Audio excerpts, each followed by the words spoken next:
अस्सलामुअलैकुम अगी subscriber मखई लेनरिब्रो online दा थोलो वारी सासी नहीं थी गल्फ की वारी सासी मिडिल ईस्ट की वारी सासी मयाम लान से की दी हो जो पावो फाइनल वा मो इलेक्ट्रिक फायर की होजी यान साथी ना मयाम चाय सिंग उन रबरा करी करम पाऊ ना मोबाइल से जो चार्ज आउट रे चार्ज सुनम जल्दी को इना चार्ज आउट रे 21% खक्तनी दो चार्ज नम जल्दी में नातंग चार्ज का सना इना मिडिल ईस्ट गल्फ की अदुम वारी वतांग खटंग अदुम साथ से आइने द मयामगा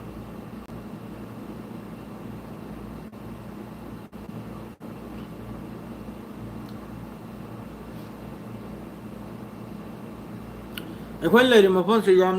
यामना कन्न सारे नुंसासी याम कन्न हाइगले 40 45 47 ब्रो ईरान की पाव करी लेबनो ईरान की पाव है बबू ईरान की यूरेनियम सी पूरा कंफर्म हो रहे मकोइना अमेरिका की तरफ तक स्ट्राइक तौद्रिंगैदा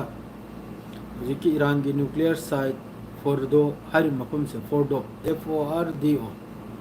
फोर्डो हर मफम से दनी ईरान की यूरेनियम इन्वेस्टमेंट तौदना 60% इन्वेस्टमेंट तौबा यूरेनियम लेरमिस असी अमेरिका ने स्ट्राइक तौद्रिंगैदा मोहई की B2 बॉम्बर ने स्ट्राइक तौद्रिंगैदा अदुगुंबा यूरेनियम दु नो मुनिनी ममांगदा उमनी मरनी ममांगदा ईरान ने लोइना सेफ जगह आमदा थैदोखरे मादु सोयदमक्की नहीं नत्रगा हयंग सोयदमक्की अयु होगलकप कांदा मयाम पाउता फंगनी ईरान ने न्यूक्लियर टेस्ट तौग्राइब्स सी सुबसोय सोयद्रम सी लान की मरमदा खंगबा अचुब जनरल मखई की आर्टिकल द सी लोइन यावरमनी इंडिया रोम दसु सोयदमक्की नहीं बुद्धि जो भावदी महरम चली रिमनीना यामना होजी गावनरी आबो ईरान मनुंग दसु महरम ने अली हुसैन की होजी याम कन्ना गावनरी सिया देशनीना दुसी मखई से पुरा लोई की भाई तुंगदा सोयदमक्की पाउता भंगनी नहीं अइना लाइव थोगले से या कोई गल्फ सी की थोगलक पनीदा बेहरन सिना खरनी ममांगदा पावम ताकी अखोना होजी बेहरन चली लंबी है कोसवे है दी सिंग मथक्तना माय ब्रिज है अहेदा सऊदी सी लांथोक लेगा अखोई की दीप है भी खंगब्रा ने लेंगोई की समंदर मायाइदा लेंगोई की मफम अंखक ले फाउगतना अदुगी दु नहल खरनी ममांगदा अदुगी सु यामने चावना बेहरन मनुंग प्रोटेस्ट से तौ क्या बने अदुगी लमदु इजराइल दे योंथोखिबगी वानी हाइन रहिसे दो असेंब्रा सेंगदब्रा अदुरे खंगदेको सिगी मिमा हिना फाव हाइको इजराइल दे योलबगी वा माद्रेदी लोमिते ब्रेकिंग ओइबो पावम नबु यहूदी मखै से होजी मी हुंबुनते वासिम मी यांखै माथोय फाव तारमी असिदा अंगांग मी 35 फावबा अइना साइगी पावदा हरममी मी यांखै माथोय होजु फावदि क्या वरिनो खंगदेको असाई फाउद मी यांखै माथोय टेक्सास हाइब्रा करिनो अद्रोय मारे टेक्सास तरा कैलिफोर्निया दरनी मी यांखै माथोय माद्रे अंगांग 35 अदुना ते होजु पावसे चन्नरे हौजिकी बेहरन सिदा मखोइना हौजिकी लम योल खबै वासे सी मत सी की मतंग दसु यामनो चावना बेहरन मनु सिरि यामनो चावना प्रोटेस्ट तौ क्या सोम देसु सिकुंबा वाथोकम ता क्या असाई लम सिगी भाई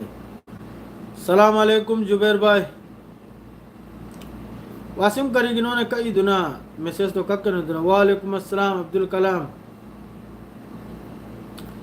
लांगिसी हजु फौबा सेस्फायर दु हमास की तरफ तगी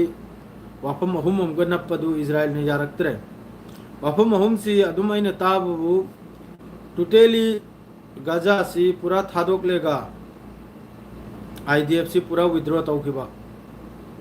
माद्रेदी यारिम मखै मोहय मनुंग दसु खतनरे सिगी वाफम सिना यारिम मखै एड्स चानिंगाय मखोय की अचा थक अता ओइगरा चेंग ओइगरा था ओइगरा असी यारिम मखै पुजलपा गजा मनुंग दा असी मखै सिगुंबा वाफम खरना बा असी की वाफम मखै सि नेतन्याहू अमसुंग इजराइल की कैबिनेट की तरफ तक यारखिद्रे आई लोइना पाइए कमेंट लोइन पाइए नंगी कमेंट से कराए जहीर दु कराए ने है आई उहौद्रे ना बादुना नी ने नोइना करेन बा आई ज्ञान तादे को करी हर नोई खंगद्रे करेन बा आई ज्ञान तादे हर से वासिमई चाक चाद्रिदा ई लाइफ से तुम चाकती होटल नहीं अखोई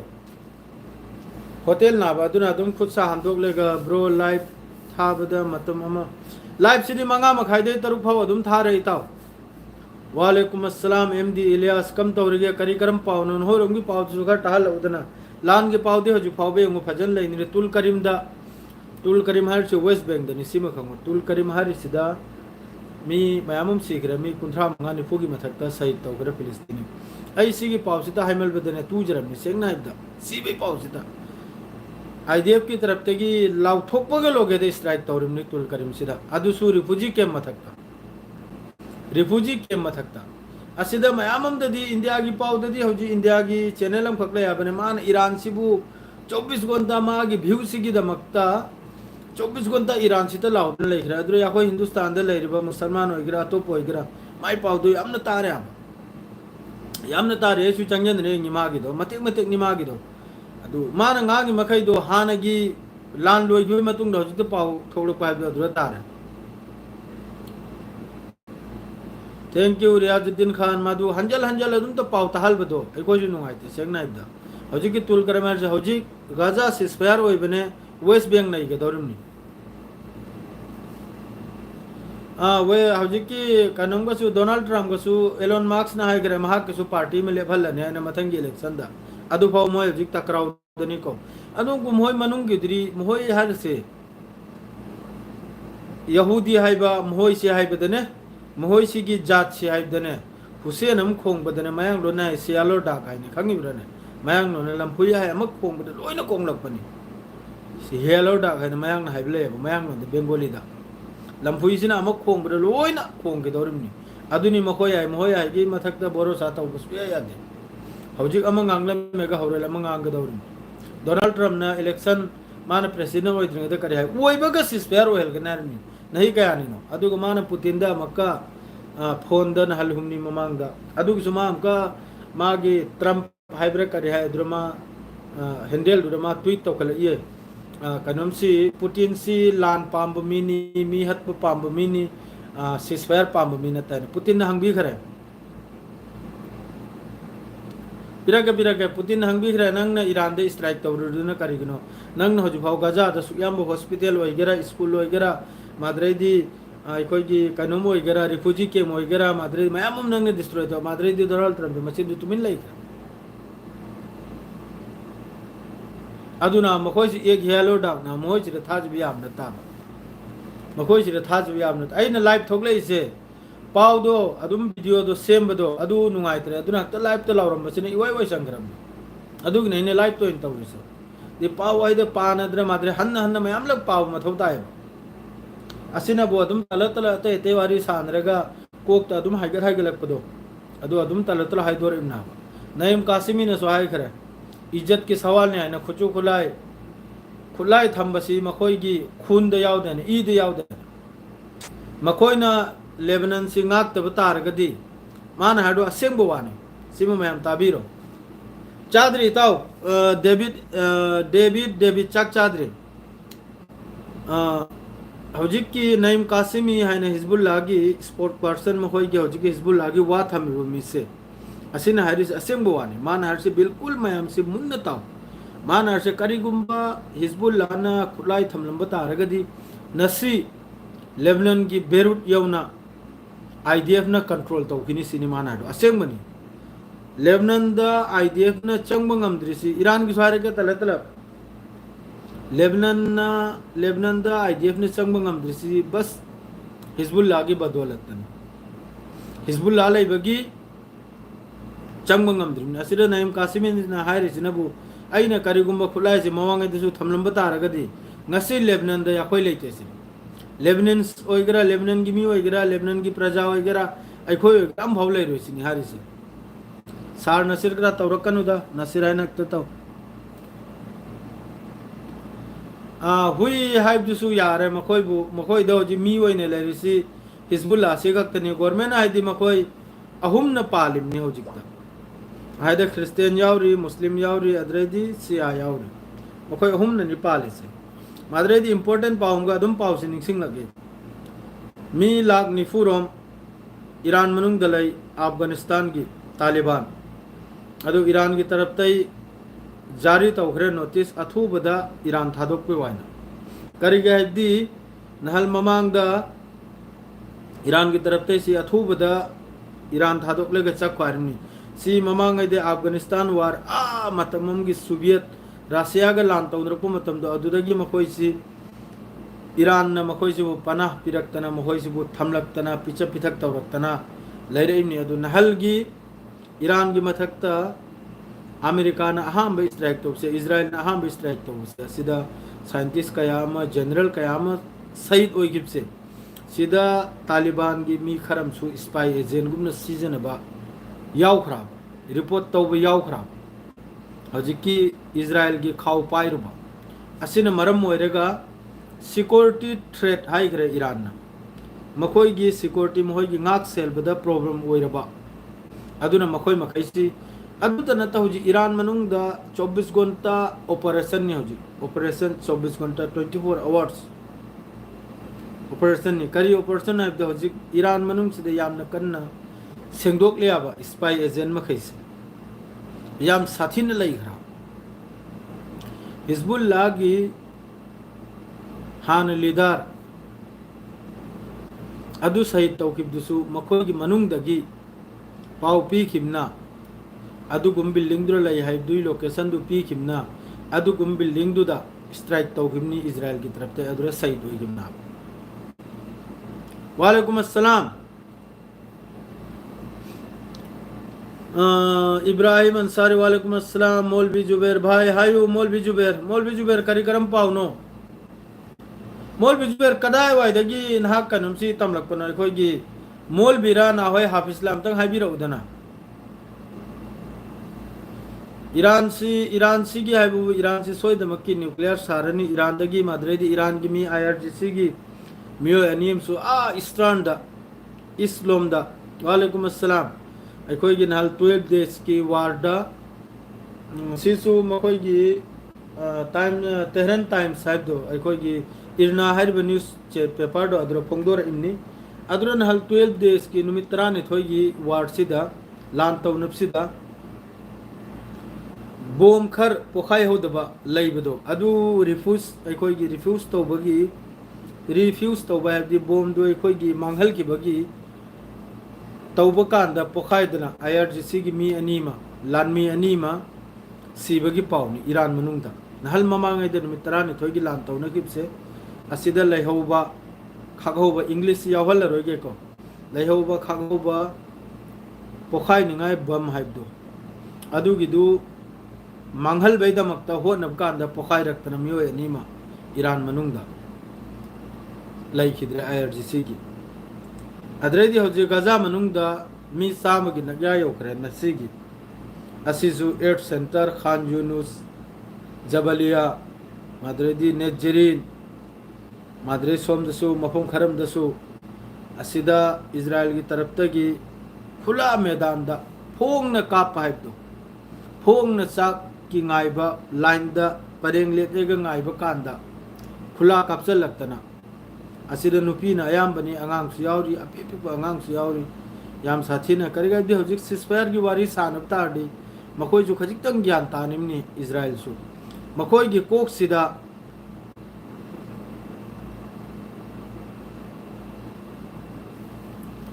ब्रो नंबर से अइना ममांगी लाइव अमदा अइना नंबर से हापखिमनिये ममांगी लाइव अमदा अमतंग येंगु मयाम अमतंग चंगद्रेगा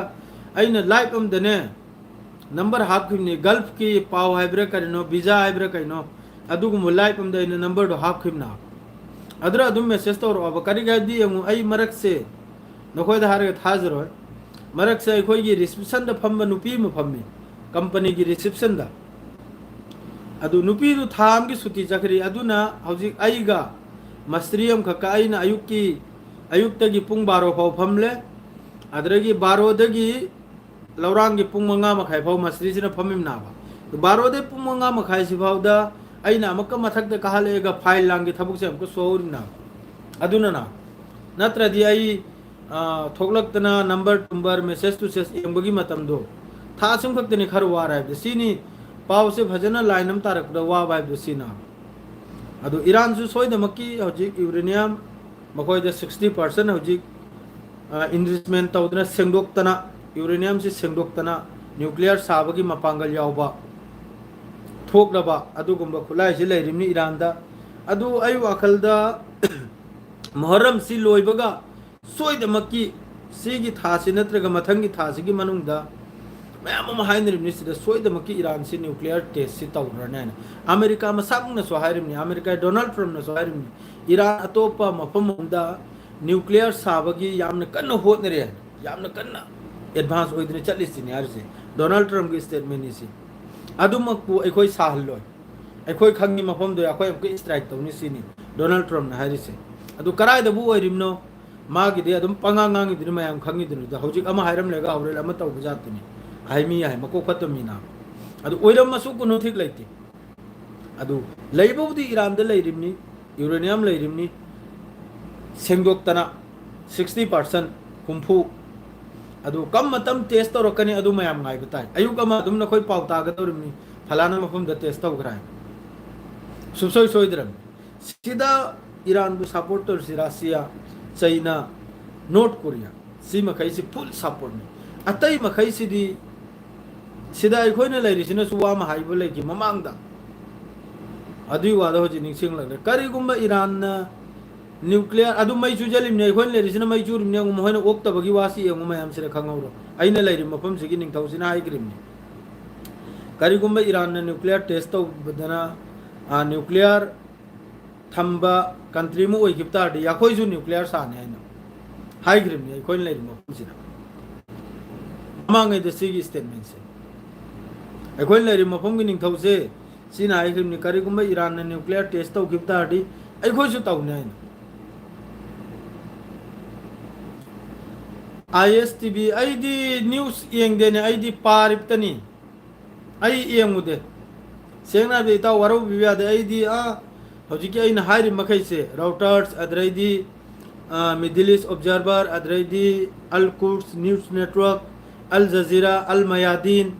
असि मखैसेनी सोमगी न्यूज़ मखैसे इंडिया रोंगी येंगुदे इंडिया रोंगी रविश कुमार होय लाकपदा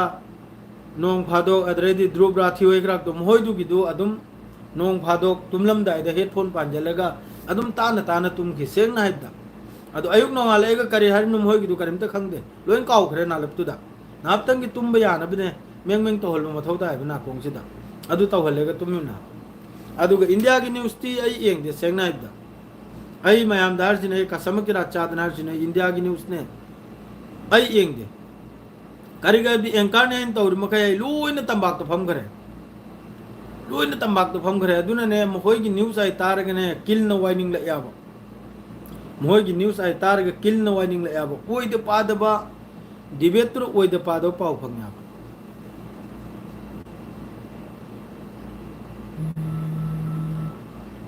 अंकल ड्राइवर करिगिनो फोन तोरो इसे मसीन हौजी मतम नतदा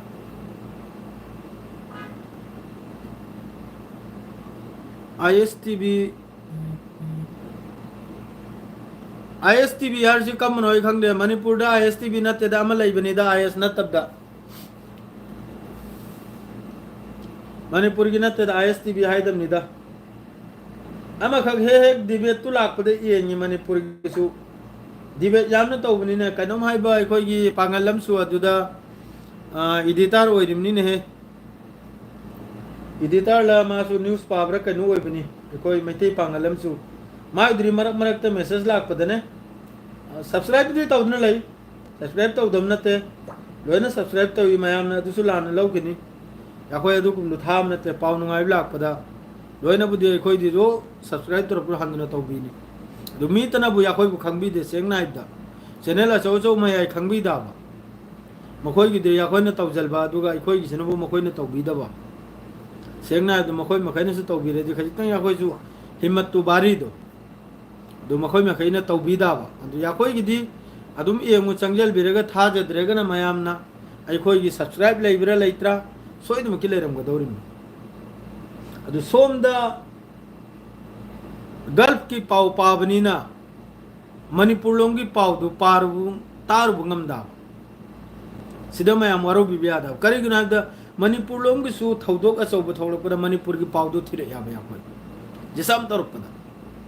नहल मणिपुर द मी हटना की बैदु याखोइ चंगजलेगा ताया नॉर्थ ईस्ट विंडो है ब्रह्मागिदो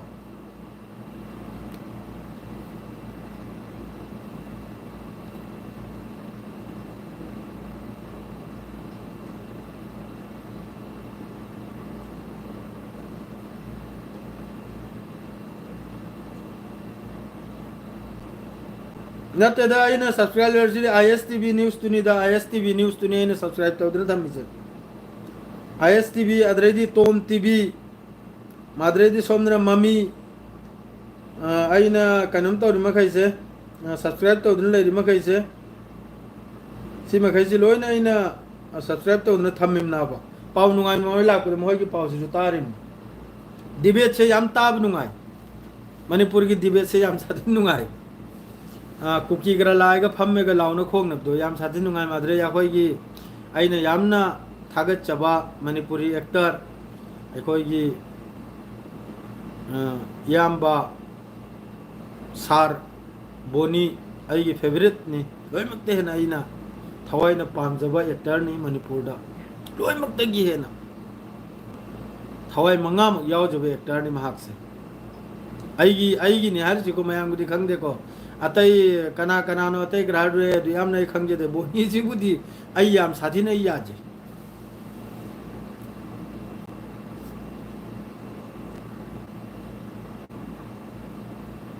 मान नुंसीबम थोई नुंसीबम अदु नोटिस ता हजि लाउनरिसि नोटिस की पाउसिदा अखोई सोम की पाउसि यामना थोकलक ताबा अदोम की डिबेट तुता अदोम की हतनबा थिन्नबा माद्रेदी पाउसि मणिपुर की हजि यूट्यूब चैनल हम चुलाइबनी थोकलकनी अखोइगी कुकी दai हौखरे लान से हौरकपदगी कुकी की वर्षु कुकी रोमदगी हजि अमा कनम को दो कुकी दो अमा सु थोकलकनी यूट्यूबर हम सु लाउरमनी ने कुकी की अदुसु अदुना अदुम मैतै सिते चैद्रन लैखरे माद्रे सोमन इपोम परी हाइब्रे इमोम परी हाइब्रे यामनि इंग्लमनि अदुना बु हमका थोकलक लेगा कुकी सिते बु चैद्रन लैखरे हम सिने बु मैतै सिते बु चैद्रन लैखरे अनिमक से अदुम चैनदन त लैरिना अतोप करिगुंबा मणिपुर करिवरी कंब येंगी खंब्रा याखोई हजि फारम की अखोई लौ लांग सूबगी लैफ्रेम हाइब्रे करि हाय मागिदो आई सब्सक्राइब तौदना थम्मी येंगे हमेशा मागी लौ लांग सूबगी इंखोलग्रा सूबगी बला होइग्रा चतलुरमनिने मागी फार्म दुदा मोला करा हंगाम करा पुरपदो मागिदो याम साथिन नुंगाय फुल सपोर्ट नि मागिदो माद्रेदी नातंगी हराव बगी दमक्ता याम साथिन कप लावबै येंबै दमक्ता याखोइगी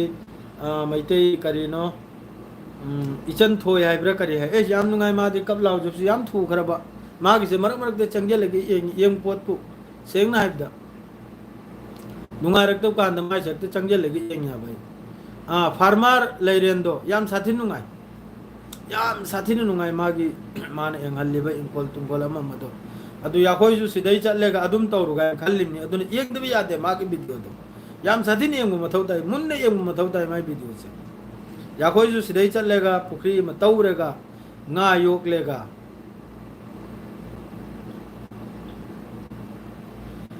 वारी नुंगाइबे लै वारी नुंगाइबे से सिनी ताव वारी नुंगाइबे से सोमगे एखोइ लैरिबा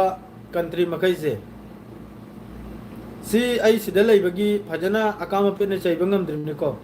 ai sidai thoki gya maktang sidai thoki bai matung na makoi sibu ayukta gi chai besina laurang phau chai ga dorim ni sigi hauji ke khoi gi islamic country nine lai ri makai se ayukta gi chai besina akam bana laurang phau chai ga dorim ni laurang phau adum 24 gonta moi ju chai dina ta lai ga dorim ni chai dina ta mohoi gi okat si bas chai bagi okat ni makoi si chairak phangba adredi yamna thina ngang ba yam sathina thina ngang ma thau tai kari gi no haida ngang ma thau tai se suk yamna नोंमै दिन the मी चामसी हर से मोय ममिन उरिम अंगांग अपि अपि पा नुपी अहल लमल बे कसूर मी नुमि चुपा सीरी से मोय ममिन उरिना उरेगसु वा मंगांग खिद्रिमनि एंग खरो अदुरदि नंग खंधदने योंगा नुमित चुप अल जजीरा अदरेदि सिगी न्यूज चैनल लोइमक्ता से सिगी पावसे फोंदो इमना सिगी पावसे लोइमक्ता फोंग इमना बा पेपर दे योन फोंग इमना बा इजराइल ना अदुक हत करे इजराइल ना अदुक कनम तो करे अदुई मफम द ड्रोन अटैक तो अदुई मथंग मफम द मिसाइल कैप्चर करा रे गबु वा मंगांग दि बिदे लई जिसे बिल्कुल चैफम थो अमनी अम भाव थेंगनद्रे ना मणिपुरी चैनल वगैरह यूट्यूबर वगैरह अमक्ते चैरो वारिम नि निंगतीना अमक्ते चैरो वारिम नि ममिंग पल्ले पल्ले के चैरो वारिम नि दो अखोइने सिदगी चैबिया द अखोइने सिदगी वा मंगांग दैबु हपत खिनाबा अइने सिदगी सिगी अगेंस्ट ने वा मंगांग दैबु हपत खिनाबा सि अइना हजि लाइव तौरिबा अमंगांग से लोइने सिदा हजिकने लोइने एंगिमना ए टू जेड एंगिम अदुना मोहोइ सिगी मरम दे अखोइने फत्तम जुम्मा नुमित्ता अखोई की कुदबा तौद्राने जुम्मा मांगदे कुदबा तौइदोना कुदबा दा खजिक्तंग वा ngangu कांदा वा ngang बता होरिमनी इमाम दुना वा ngang बता होरिमनी इमिंग थोंगदे दुआ आपकदन पुखरे ताव मयाम से खंगजल हो इमाम दुना ने कुदबा दुदने हौजिकी तौनरिबो मफम सिगी मरमदा खजिक्तंग दुआ अमसुंग सिगी लैरिबो सिगी मरमदा खजिक्तंग कन्न कर हाइबनते इसारा तनी हाइरुइदो हापतना दुम पुखरिमनी ने अखोई की इमांग दने से अखोई की इमांग दा नहीं दगी कम से कम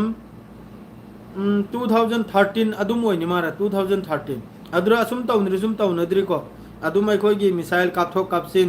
लुंग लंगथोक लंजिन दना सुम हौजिकी ग्राउंड ऑपरेशन अमा मतौरिदना डिस्ट्रॉय तौरि सुम तौद्रियाबो मतमदुरा खरटनाबा अदुरो वा मते महरु हापतना पुखरिम बिल्कुल याद सिदा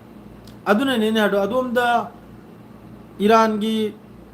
हजु मयामसु ईरान इजराइल गाजा की पाव पीरियाबा मखोइदु हिम्मत तो वाल्याबा मखोइदु हिम्मत तो ममिंग पल्लेगा nganglakkanim नाबा अखोइने सिदे लेबे अखोइ सिदे लेरमदबिदा अदुरे पाव पीबो ओरमदि नुमित चुप्पा 24 घंटा चैदना त थमगनि अकाम पेटना ताना मोय सोइदमक्की अदु अदोमना न्यूज पीरि मखैदो तबलबना अदुम पाथोकलमेगा वा अकलबा महरमदा वा अकलबा हाइगनिम ना सुयाम मी शहीद वरिसिर नहीं मी लिसिंग हुम्फु की मथक तो रे अदुई मथक तो मी लाख अमा अमांग बनी होजी मी लाख अमा अदुई मथक तो होजी ने गजा द नते होजी मखोय ने तौरिसे गजा सिददी अदुम चाक एल्फम द हत्ली बाहिनी लोरे होजी मखोय ने तौरजी वेस्ट बैंक जिदा होजी मफम खर लै याब तुल करीम हाय नकरा जिनिन हाइबे तुल करीम याम इंपोर्टेंट मफम ना सिदा ना मखोय ने होजी ग्राउंड ऑपरेशन माद्रेदी लाउथोइमनि थोखराने सिरै थोखराने खुल्लम कुल्ला थादुक्तन चखरो हारिमनि अदरे इंपोर्टेंट पावंगवा लान हौबदगी 7 अक्टोबर दगी हजु फावदा मखोइगी सेटलर मखैसे खरम साइप्रस चखरे मसिंग याममनि सिसुम होइगी कम से कम 20,000 30,000 अदुगी ना यादा साइप्रस त खरम चखरे माद्रेदी सोमनबु करी हाय कनो है मफम दो ई काउखरे अदुगुम मफम दने मखोय मेसे थादोक्तना फिलिस्तीन से गजा से थादोक्तना इजराइल से थादोक्तना चखरा हानगी सेटलर मखोय न प्रोप मखैदो चेलाव मखोय जु करेगा दी नुमित चुप अहिं चुप बु साइलेंट हौजी यमन की तरफ तगी हौजी इजराइल की पाव से दम हारे हारे निंगसिंग ले याबा इजराइल की हौजी की बेन गुरियन होगी एयरपोर्ट इंटरनेशनल एयरपोर्ट हौजी बन यमन की तरफ ते फिलिस्तीन 2 अमसुंग माद्रेदी ड्रोन अटैक तौरपय मतुंगिना साइलेंट खोंगे तेल अविवता फ्लाइट लोइना कैंसिल नि अम भाव जी थोप या यमन की तरफ तगी हौजी लान ना हौजी तौनरि से पूरा लान ना खंगी ब्रा अदुनि मेन हाइबु अदु लैरिबो मखैसिन वा मम तंगांग बिरगसु नहन लान से लेप खरन अदु कनाम तंगांग दे लोइना मसिल मेन लै मोय मथक तो तारक पदनि हौजी नुवाय के दौरिसे मोय मथक तो तारक कदन सोइद्रन अहमदनबु सीरिया की तरफ तगी गोलान हाइट नीबा हो रखले गोलान हाइट आने आमिर इजराइल ना हाइट रे गोलान लाइट निंगसिंग अनवाना गोलान हाइट से हान लवजल ग्रिम नाबा सीरिया की नाबा अदु सीरिया ना निंगसिंग लपको कांदा हाइरकले निंगसिंग अनवाना गोलान हाइट नंगी नत्रे खोय की नाना असिरसु लान तौ रखिनाबा मखोय की एमसी हो इजराइल की एमसी कइनाबदा लेबनान मनुंग लान तौ दौरिया लेबनान दा हो हिजबुल्लाह ना खुलाई थमवाबी आद्रमनिना लेबनान मथक सोइदमक्की गाजा सिस्पेयर ओइबने लेबनान दा तागदरमने इदर थमौसे लेबनन नत्रग यमन दा तादरमनि ना होय इरान दा अहम चिरे अमदा तादरमनि मोय लान लेब लो याब करे आदि मोय दे चंगलकनि बो खुजु खुलाय दु कार्गो फ्लाइट ची निंगथीने चंगरा हंदक मरक सिदा निंगथीने बेन गुरियन मोय गिम इंटरनेशनल एयरपोर्ट से याम साथिन चंगरा अदरेदी मोय गी हजि नेतन्याहु ने सिसफायर तोर से मोय गी कैबिनेट मिनिस्टर म खजु नुगाय न दा नुगाय न द्रिसना करि गिना इदा आई माइक हचल खिगे इताव बिलाक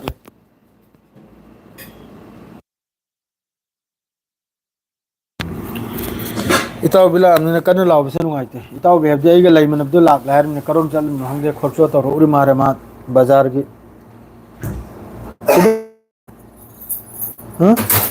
किधर गया सुबह का हाँ इधर सब आ गया फिर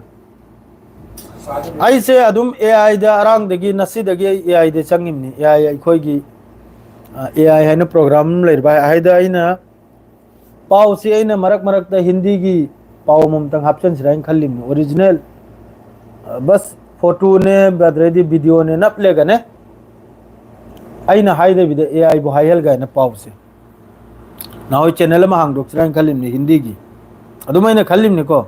मयाम ने याद रदी हांग लो सेंगना दु मयाम दगी अदु सोई राइ लौ गाय ने अदु एआई बिसरी याम साथिन नुंगाइ खराई ngarang न हलदगी नहीं हफ्ता म फजना फुल ट्रेनिंग तौरेगा एआई से पूरा हफ्ता म लागी खरिमनि ट्रेनिंग तौबदा एआई की मोई सिस्टम से करिमोंग सीजन करिमोंग दन अदु फजना कंफर्म होइदना लोइना हैरे जनरेट तौबा मम तौबा मादरेदी ऑडियो जनरेट तौबा अमम तौबा से लोइना काबगा म हैरे अदुम अदुम लमद चथरक्सिरा न नसे न फेसबुक ता मसो अपलोड तौ गया मतेक अमने एआई की जनरेट तौबा पाव खरने अदु कुम थरक्सिरा न अदुम खलिमनि को मयाम ने यारे यारे यादरे तौरे कसुनते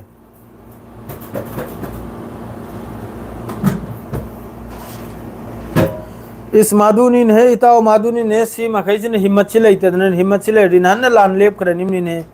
हिम्मत छिलैते ने सिरलै मखैसे लोइना लोइना मखोइगी मी तो ओइग्रे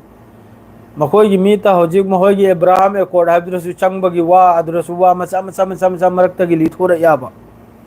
असिरे चंगबगी मादो होजिक हाइबबु आइना निजरी से हमेशा सिसफायर से मक्तो ओइखिबा करिगा दि मिसी से उरगा थवाई से ngamdre yengba walaikum assalam wahidur rahman mi se yam sathina sire ne mi se yam sathina sire gaza sida yam sathina sahid oire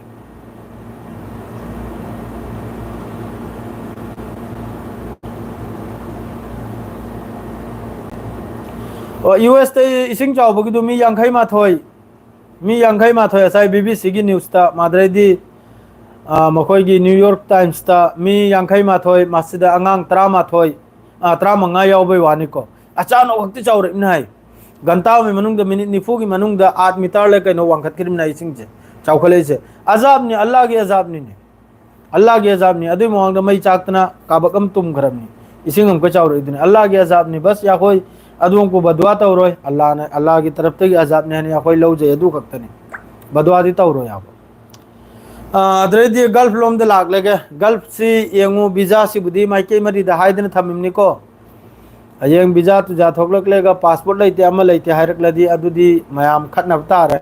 अजी वीजा हायरे मिमी मखैदो याम साथेना खतना दरुमनि आइदी याम साथिन चाइना दरुमनि हाना योरुमनि मफम मंगा तरा दिने इन ngarang नंदे चेंदना वीजा तुजा अम मगी वासे हायरुसे सिगी निंगथौ सिंग सिगी वारी से आई लीगे उन खोइदा मुन्न ताहो सिगी निंगथौ सिंग सिना पामिसी नुपी मसक फजबा माद्रेदी मरी लोलबा मचा यामना पोकपा माद्रेदी पैसा मथकता ओलबा माद्रे गलार हाइगलेगा चप्पा बस अदुनी सम नाइब अदुनी नुपी मरी थीबा मचा यामना पोकपा अद्रेदी पैसा से कम तौर के लाकनी अदुर कुम थबा अदुनी बस अतोपा मोइगा अखोई रिलीजन का कोनो मरी लेते मकोई मखैसी रिलीजन हर सिगने कुरो मरी लेते मरी सुपले लेते मोइसिग मोइ हाइबु कनो नुपी मसक फजौ मथौ ताइ मतु ओइबो मथौ ताइ अदुरनि मखोइगिबा अदु अदु थुन्निपी मखैदु येंबन नत्र दोसी हौजि ओइरिसे मतमद्र अदु येंखिबगिना मतमद्र सुम खोतोक लंबक स्टाम्प पेपर दा अदुना नाबा हौजिक सी होरे इसे पब्लिक लोइना सपोर्ट होई पब्लिक लोइना हौजिक की मफम सिगी फिलिस्तीन लोइमक को सपोर्ट ने पब्लिक नहल ईरान की तरफ तगी मिसाइल काबलक पुदु कया हराव नरी कांग्रेसिदा लेप कनो हारिमनी ने